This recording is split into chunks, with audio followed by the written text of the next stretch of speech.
As people get used to the new normal, can our behaviours and experiences over the past year help shape and improve how we live? Wouldn't that be wonderful? Irish research continues to make advancements in human health and the health of the planet. That's so amazing. This week on 10 Things to Know About, it's all about fresh air and how improving indoor air quality can make healthy homes.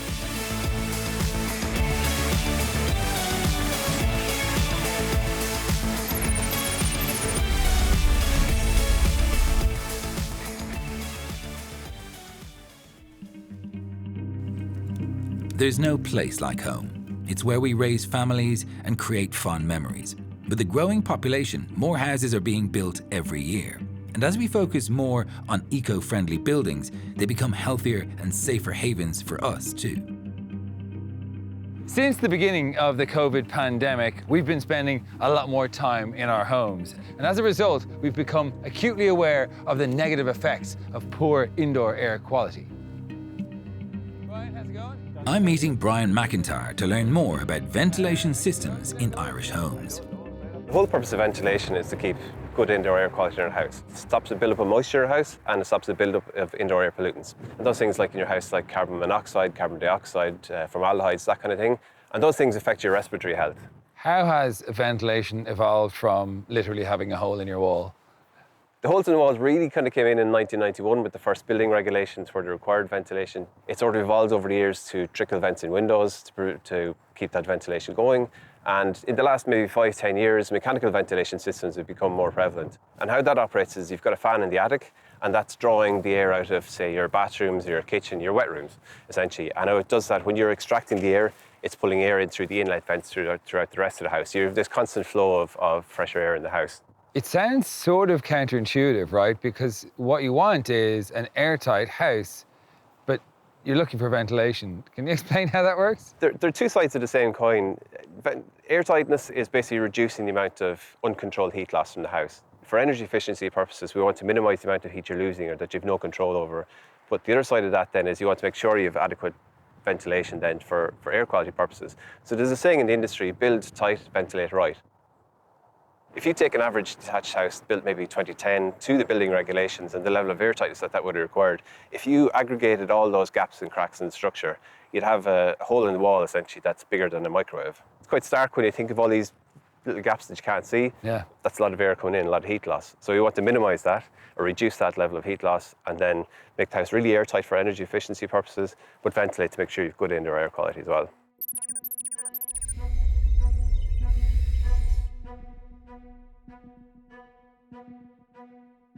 For people who can't install mechanical ventilation, either for cost or practicality reasons, what are the things that we should be thinking about to improve air quality in our homes? Well, one thing you want to look at is like the natural, like a lot of people have vents in their house, make sure that they're clear for a start. Because if you've bought a house that's got natural vents, and a lot of times people block them up, that's one thing to make sure you actually do have a supply of fresh air into your house. Opening bathroom windows when you're having showers, opening kitchens, making sure you've got a fully functioning kitchen hood to reduce the amount of condensation. And things like drying clothes in the house can be really bad. It's kind of unavoidable in certain instances, but again, you're just creating moisture for the house and that can create condensation. When you speak to people who've had a refit of their homes and made it very airtight and well ventilated, or they've moved to a new A-rated apartment, have you heard stories of them feeling the difference of that better air quality? Yeah, we do survey some homeowners on some of the programs, especially where they've gone through a more significant upgrade of their homes, where they've brought it, say, from a D or an E or F or a G up to an A rating. And one example was a homeowner said, it's the first winter I've been in the house where I haven't had to buy antibiotics for chest infection in over a decade. So small anecdotes like that start to build a picture, and what we're trying to do is give that picture more strength with the data we're doing through our research. Everything we do in our home, from cooking to putting on deodorant, creates pollutants. A good ventilation system removes these pollutants, improving the air quality. Up until now, though, ventilation hasn't been assessed. I'm meeting James McGrath, who's monitoring air quality to demonstrate how effective ventilation is. How does ventilation improve air quality? So I suppose if there's indoor generated sources, the ventilation is used to remove those sources, pulling outdoor air into the building to dilute those concentrations within the home. And what exactly are we trying to get rid of in the air? So there's a whole range of indoor air pollutants. For example, there's particulate matter, there's radon, there's VOCs. So VOCs, the term stands for volatile organic compounds. So within, I suppose, the home environments, typically they can come from building materials, and then but they can also be generated by the homeowner themselves, which would be, for example, cleaning products, disinfectant products, or cosmetics products. What we've seen in recent years is that the Irish buildings are adapted to become much more energy efficient, but there's a knowledge gap, even in an international setting, as to the performance of the ventilation in these much more energy efficient and airtight homes. And our research is kind of very much focused on trying to address this knowledge gap and assess the performance of these systems. That's really interesting because we now have the higher A-rated homes and we're thinking that's great because they don't have to spend so much heating it, etc. And that's good for climate change. But actually, I haven't thought even myself, how does that affect the ventilation? So this is what you are looking at. Exactly. So within these new homes, what we're trying to do is look at the indoor environmental and the air quality within homes that have a building energy rating certificate or a BER cert of A1, A2 or A3. So the current project is focusing in on the 6 different metrics. So we have the temperature, the humidity, the carbon dioxide, VOCs, and radon and air pressure. We've put in 4 sensors in each home. These sensors have been left in the home for up to 18 months. That can really allow us to assess the difference between the summer and winter periods, how the occupant's behaviour is changing from week to week, and between the different seasons.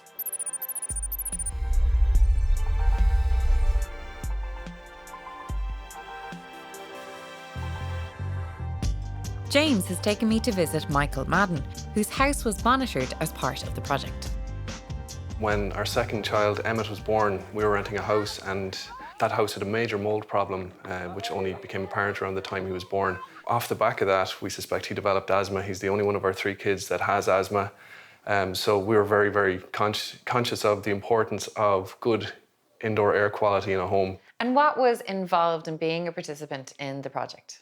It was actually very straightforward. James would have come out to the house. He explained that for the first week or 2, we'd have to keep a diary of some basic household activities, like when we were running baths and when we were cooking, things like that, when windows were opened. So it would help him to build a baseline of what the background levels in the house were like. The sensors were installed in the kitchen, the living room, the master bedroom, and the main bathroom of the house. James, we're in the kitchen, but where exactly is the sensor? This is the sensor up here, actually, in the wall behind us. This is one of the things that we had to consider as part of the project, that it wouldn't be obtrusive or pose an issue to the homeowner. So if we were to start cooking in here, for example, you'd expect some of those readings to go up. Yeah, so for example, if you started cooking, obviously we'd see an increase in the temperature, we'd see an increase in humidity, especially if you're boiling water, and then you'd see an increase in the VOCs associated with the different foods that are being cooked. The data from the sensors is sent directly to online servers, so James can keep track of increased concentration of VOCs and how effective the ventilation is at removing them. We can see that sharp increase in the concentrations associated with an emission event, similar to VOCs. Then we can actually see where it starts to stabilise. And then we actually see this sharper decrease, which is associated then with the outdoor air coming in, diluting those concentrations. Right, but it's the decay that's the important thing, because the room levels went back to normal, the ventilation was working. Yeah, exactly. In a county like Galway, which is well known for being a high radon area, which is linked to lung cancer, it's important that you have a solid radon barrier. And what we've learned from the study is that our house has actually got very, very low background levels of radon. We do know as well that we see little spikes of things like CO2 in bedrooms at night, which is an indicator that we should maybe ventilate a little better. And how is your son, Emmett? How's his asthma now in this house in comparison to where you were renting? His asthma is much more manageable in this house. He still gets flare-ups in winter time, but we manage it quite well. Whereas in the old house, if he did have a flare-up, it invariably ended up in him needing an antibiotic, and he was pretty run down off the back of it. So it is night and day, really. The 18-month monitoring period is starting to wrap up.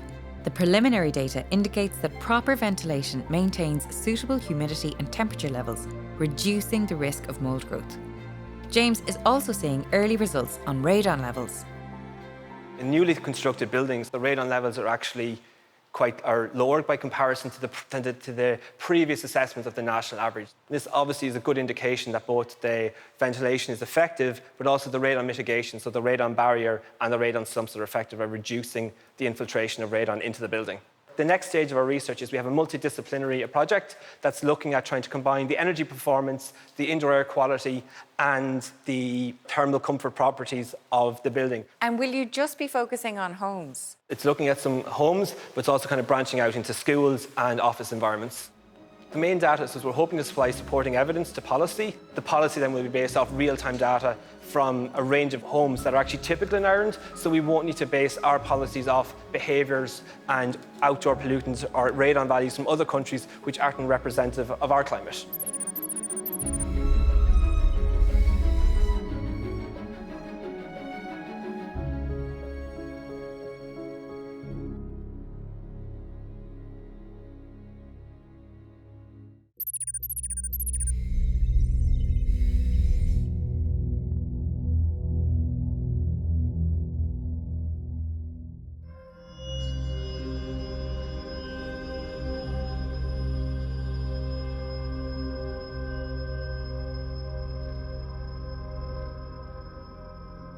With the return to travel and outdoor living, tourists are beginning to pack their bags to seek out fresh air experiences around the world.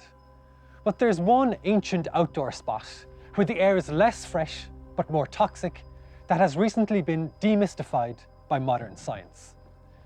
The ancient city of Hierapolis in modern-day Turkey hosts the aptly named Gates of Hell, which over 2,000 years ago was a sacred site of sacrifice.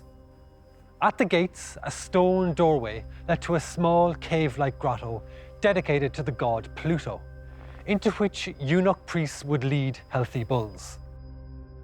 On passing through the gates, as if by the hand of Pluto, the animals would instantly drop dead, while the priests would walk out alive due to seemingly supernatural powers.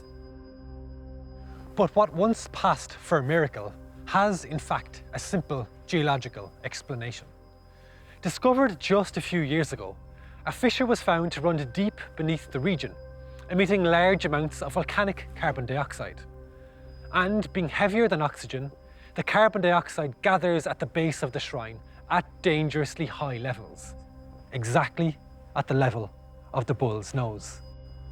The priests, being much taller, could walk through the CO2 mist as it gathered beneath their robed waists, while the mighty bull was overcome within seconds and sacrificed through suffocation. Millennia later, it turns out that society's newfound love of ventilation has never been so important. See you next time.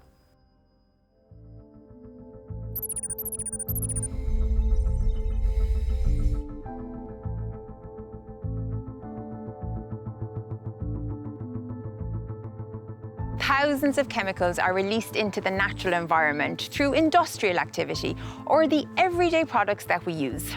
Although they enter the air and water, most of these chemicals are harmless. But what do we do when a product contains a useful but harmful chemical? How do we find a balance between health and safety? Nina Vemken has been monitoring our exposure to some of these harmful chemicals known as persistent organic pollutants. Persistent organic pollutants, we call them POPs, man-made chemicals that have the ability for long-range transport. They accumulate in the environment and they persist for very long times. There are different types of POPs. They're either industrial chemicals, they're byproducts, or they can be pesticides. So are these chemicals that are useful, that we use them for some purposes, but actually with long-term research, Yes, they might be problematic? They have been problematic. In Ireland, soft furnishings must be constructed from materials which aren't easily ignited by a small flaming source. One way of doing this is to add brominated flame retardants, or BFRs, to them. And these BFRs then, you get sprayed on the couch, but then they persist and they go out into the environment, wider environment. Unfortunately, they can leach out. Also, we can take them up, obviously, through inhalation, indoor air, outdoor air, but also by dermal uptake, by sitting on the couches, or on the items, touching items that have been flame-proofed. But also there's ingestion, mainly more to smaller children due to their hand-to-mouth behaviour. So is the thinking that we have these man-made chemicals that are out in the environment and they pose a risk possibly greater than the risk of your mattress going on fire? Every fire death is a tragedy, and a lot has been reported about fire death. However, we don't know as much about the exposure to flame retardants and what happens during a fire, but also what happens in long-term situation. The smoke toxicity increases with the addition of flame retardants, and in most cases is the main cause of death. So is your research kind of trying to give us more information to weigh up those risks? Yes. We recruited participants all over Ireland, and there we asked participants to measure in their homes, in their living rooms, but also in cars, primary schools and offices. We looked at tap water, we also looked at dust, we also looked at air. For our air samples, we used our spaceship. Inside there's a foam disk, so specific props can settle on that foam disk. Those kind of air samplers, or we call them our spaceships, have been left for a month on a shelf or in the car, and the air can just flow through them, and pollutants that might be present in the air can settle onto it.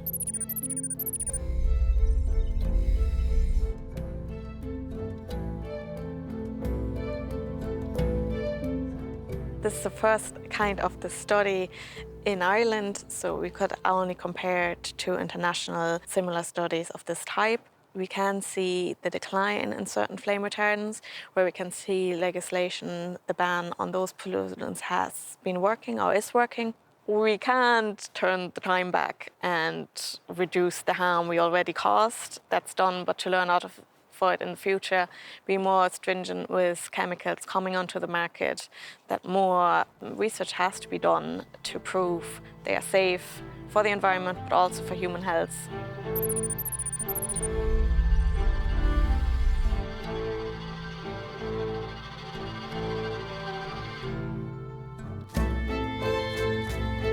Around the country, people are retrofitting their homes, creating houses that are healthier for the environment and for the people living in them too. Marie Coggins has been measuring the effects deep energy retrofits have on air quality, thermal comfort and ventilation in homes. There's a number of different sources of indoor air pollutants in all buildings, but specifically we're focusing on homes. So we've been recruiting homeowners that are planning a deep energy retrofit and measuring the concentration of a number of what we call priority pollutants for health before the retrofit and then after the retrofit. We're looking at thermal comfort parameters like temperature and relative humidity, but we're also looking at PM 2.5. And what's the problem with PM 2.5? PM is fine particulate matter, and the 2.5 relates to the size of the aerosol. So when we inhale air containing PM 2.5, it can go deep into the lungs. We're also looking at radon, carbon monoxide, TVOCs, so total volatile organic compounds. All these things are in our houses as we speak, as we sit on our couches and inhale deeply. Combustion is one source of PM 2.5, so burning fossil fuels to heat our homes or to cook will generate it. Marie is showing me how they can detect these invisible particles. So Marie, is this the weirdest candlelight dinner ever? Absolutely, yeah. So here we have our aerosol particle counter, and it's sensing the PM 2.5. So when you quench a candle, you generate smoke, and that smoke, it's got lots of PM in it. And so this sensor should pick that up. Okay, and you can see that the concentrations have gone way up. And it'll quickly return, you know, when the air starts ventilating again, it'll quickly return down to baseline again. So when you finish blowing out your birthday candles, open all the windows. Open all the windows, that's it.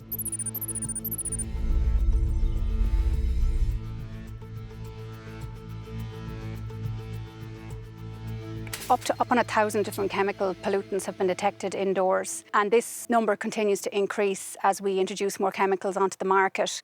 So we have another study that's looking at the health impact of energy retrofit. In this study, it's a little bit broader than deep energy retrofit. We are recruiting homes that are planning an energy retrofit to a B2, and homeowners will be invited to complete a health questionnaire. And so we will look at the change in exposure to certain air pollutants, such as PM, before and after the retrofit, and use that change in exposure to work out the health impact against certain health endpoints. Edel Doherty is assessing whether living in a healthier home could reduce the demand on healthcare services.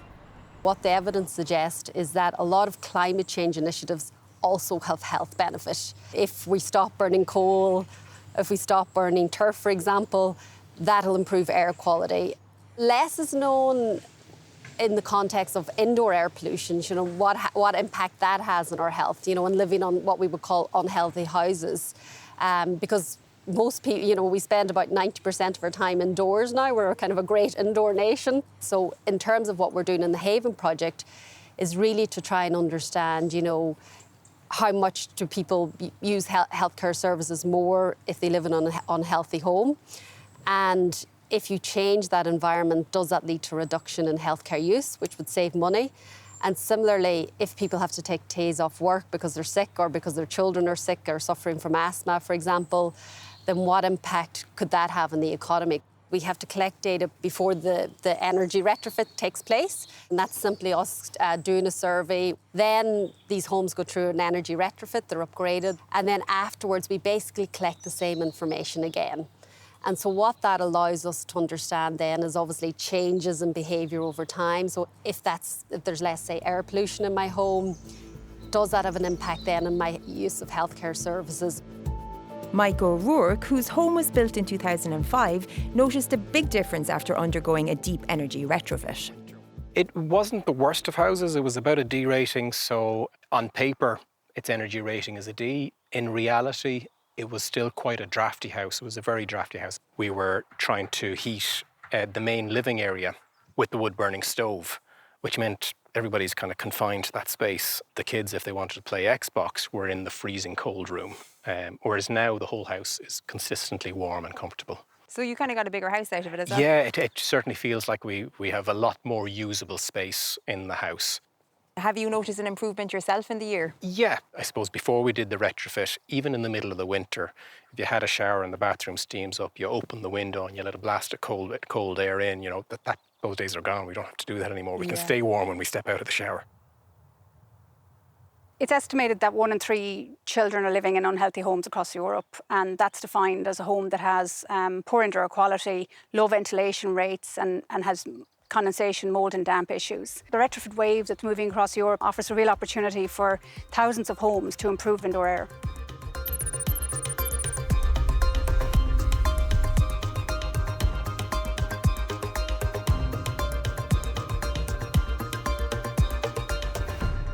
That's our 10 things to know about healthy homes. In the final episode of the series, we explore the digestive system and where hunger comes from.